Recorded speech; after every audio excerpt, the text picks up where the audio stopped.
Once upon a time, in a realm marked by rolling hills and tranquil rivers, there lived a king named Edmund. He was neither tall nor handsome, a man as unremarkable in appearance as any other, yet burdened with extraordinary responsibilities. As the ruler of a modest kingdom, he was caught between powerful neighbors. Edmund was thrust into a precarious position when a petty misunderstanding escalated into a full-blown war. The conflict began trivially enough, with a failed diplomatic dinner. Edmund, ever particular about his meals and company, found both the food and the prospect of marrying the neighboring king's daughter, whom he considered remarkably unattractive, quite distasteful. His blunt refusal not only insulted King Alistair, but also sparked a war fueled by wounded pride and rejected alliances. As the war drained his kingdom's resources, Edmund found himself caught in a dire predicament. His soldiers, loyal only as far as their wages would stretch, were ill-equipped to face Alistair's formidable army.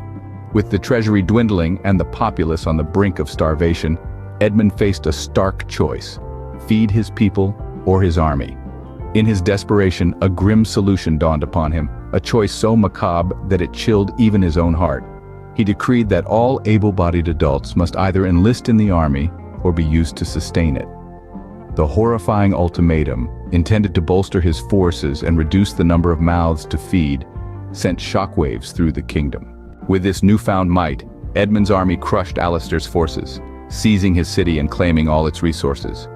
In the aftermath, he imposed the same brutal choice on the conquered people, but he reserved a special cruelty for King Alistair. He told him he must consume his own daughter, a cruelty beyond all wars. As Alistair wept and pleaded, King Edmund revealed his true intent. The threat had been a cruel jest, meant to illustrate the horror of absolute power and the depths of degradation one could be forced into under such rule. How swiftly the powerful can impose their will, Edmund declared.